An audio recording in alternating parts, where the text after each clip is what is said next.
Le gouvernement nigérien, réuni en Conseil des ministres ce jeudi 12 janvier 2023, a adopté le projet de décret portant création d'un institut national d'assistance médicale ayant pour objet de mettre en conformité les textes de création, d'organisation et de fonctionnement de l'Institut national d'assistance médicale aux dispositions de la loi du 3 juin 2020.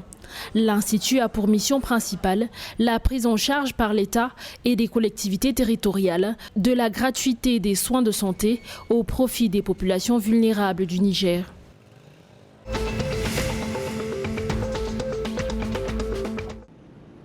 Le ministère chargé des mines au Burkina Faso a décidé de suspendre les activités d'exploitation de l'or et ordonné le déguerpissement des orpailleurs du site de Konkera, dans la région du sud-ouest, suite à une altercation entre orpailleurs ayant fait un mort jeudi 12 janvier 2023.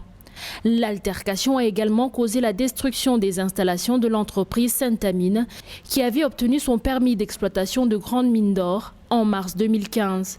Il a également noté qu'en novembre 2022, ces mêmes installations avaient déjà été attaquées par des artisans miniers suite à une altercation entre orpailleurs et des policiers chargés de sécuriser la mine.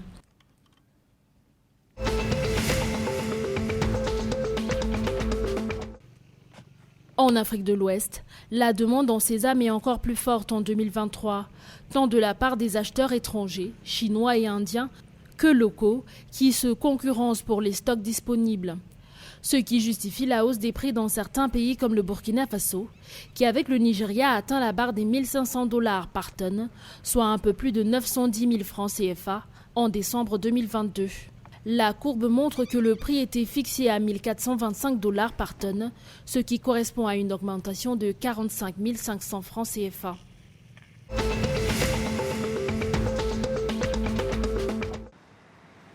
Au Mali, à l'occasion de la Journée nationale de la souveraineté retrouvée, en souvenir de la grande mobilisation contre les sanctions de la CEDEAO et de l'UEMOA, célébrée ce 14 janvier 2023, le ministère de l'Éducation nationale s'est confié la mission de l'exécution de leçons modèles dans l'ensemble des écoles primaires et secondaires du Mali.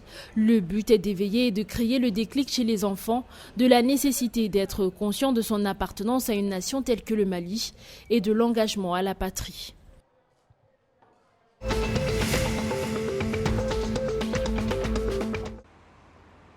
Au Sénégal, depuis mercredi 11 janvier 2023, le port du bracelet électronique est effectif.